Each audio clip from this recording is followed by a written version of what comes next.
இது நாள் வரையும் தாவேகா குதிரை பேர அரசியலை முன்னெடுக்குது அப்படின்ற ஒரு விமர்சனத்தை திமுக தொடர்ந்து சொல்லிக்கிட்டே இருந்தாங்க. இப்போ தாவேகா திமுக குதிரை பேர அரசியலை பண்ணுது. தாவேகா ஆட்சியை காலி பண்ண நினைக்கிறாங்க, தகர்த்தெறிய நினைக்கிறாங்க அப்படின்ற ஒரு இந்த நடந்த பேரங்கள் உண்மையா இருந்தா நீங்க சட்டப்படி முழுமையான சட்டப்படி இதை கொண்டு போயிருக்கணும். லஞ்சம்ங்கிற வார்த்தையில விளையாடுது. 35 கோடியோ 3 கோடி எவ்வளோ ஒன்று அது ஆதாரம் கொடுக்க வர்றபோது கோர்ட்டு பார்த்துக்கிட்டோம். இல்லாட்டி எஃப்ஐஆர் வரட்டும், முழுமையான எஃப்ஐஆர் விழுந்தால் என்ன போட்டிருக்கான்னு பார்ப்போம். அதுக்கு ஆதாரம் பார்த்தா கோர்ட்டில் பார்க்க போகிறோம். ஆக மொத்தம் பணத்தை சொல்லி பேரம் பேசினாலும் ஒரு வரி உண்மைதானே. அது எங்கே போகணும்? எங்கே சார் அது போகணும்? லஞ்ச ஒழிப்புத்துறைக்கு போயிருக்கணும். இந்த அவசரம் இருக்குல்ல, என்ன பண்ணியாவது கிரிமினல் கேஸை கொண்டாந்து நம்ம போலீஸை வச்சு பண்ணணும். இந்த சிந்தனை தான் நிஜமாகவே தவறு நடந்திருந்தால் கூட மக்கள் சந்தேக பார்வை பார்க்கறதுக்கு ஒரு இடத்தை இவங்களே ஏற்படுத்துறாங்க. அப்ப சட்டத்தின் போக்கில் விடுங்களேன். லஞ்ச ஒழிப்புத்துறை அதுவும் உங்க நிர்வாகத்தின் கீழான சார் இருக்கு.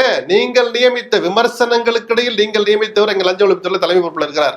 சம்பந்தப்பட்ட ஒரு விஷயத்துல லஞ்சம் என்று சொல்லப்படுகிற ஒரு விஷயம் நல்லா தெரிஞ்சோம், அந்த துறைக்கு அதை ஒதுக்காம மாநகர காவல்துறைக்கு கொண்டு வர வேண்டிய அவசியம் என்ன?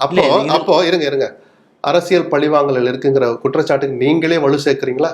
எதுக்காக இந்த அவசரம்?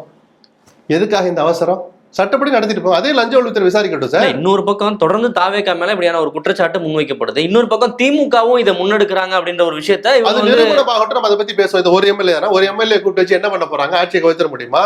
இல்ல பல எம்எல்ஏக்கள் அதுக்கு ஆதாரங்கள் வரட்டும், பேசுவோம். 10க்கு மேற்பட்ட எம்எல்ஏக்கள்கிட்ட பேசுறாங்க சார். எல்லாமே வதந்தியான ஆதாரம் இருக்கா? என்னென்ன தொகுதி என்னென்ன பட்டியல் வந்திருக்கா? இன்னொரு பக்கம் திமுக தலைவர் ஸ்டாலின் அவர்கள் இந்த ஆட்சி நீடிக்காதுன்னு தொடர்ந்து பேசிட்டே இருக்காரு. இதையெல்லாம் கோட் பண்ணி சண்முகம் கூட இன்னைக்கு அதை சொல்லியிருக்காரு. எப்படியாவது இந்த ஆட்சியை கலைக்கிறதுக்கு ட்ரை பண்றாங்க. அதனாலதான் திமுக தலைவர் ஸ்டாலின் அவர்கள் பேசிட்டு இருக்காரு அப்படிங்கறத நம்ம புரிஞ்சுக்கிறோம். விஷயத்தை நம்ம பார்க்கணும். இன்னைக்கு அதிமுக எம்எல்ஏக்கள் பல பேர் ரிசைன்மெண்ட் போய் சேர்றாங்க. அப்படி சேர்ற போது இப்ப கொஞ்ச நேரம் முன்னாடி நீங்க சொன்ன மாதிரி என்ன பிரச்சனை எடப்பாடிட்ட போய் கேளுங்க சார். ஏன் உங்க கட்சி எம்எல்ஏக்கள் ரிசைன்மெண்ட் உங்க மேல நம்பிக்கை எழுத்து ஏன் வர்றாங்கன்னு கேளுங்க. நம்ம சொல்றோம்ல, அதே மாதிரி இந்த ஆட்சியை கவிழ்க்கணும்னா குறைஞ்சபட்சம் ஒரு 15 தாவேகா எம்எல்ஏக்கள் அந்த கட்சி தலைமை எடுக்கிற முடிவுக்கு எதிரான ஒரு நிலைப்பாட்டை எடுக்கணும்.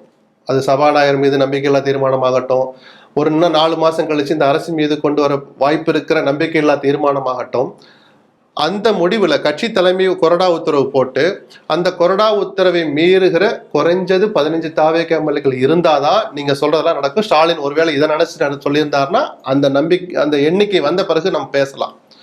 அப்படி வர்றபோது அந்த 15 எம்எல்ஏக்கள் என்ன சொல்றாங்கன்னு பார்த்துட்டு தான் இந்த மாதிரி விமர்சனங்கள் அடுத்த கட்டத்துக்கு எடுத்துட்டு போக முடியுமே தவிர இப்பவே இது நடந்துருச்சு, இத்தனை எம்எல்ஏ கிட்ட பேசிட்டான்னு ஒரு வதந்தியை நம்பி நம்ம எப்படி பேச முடியும்?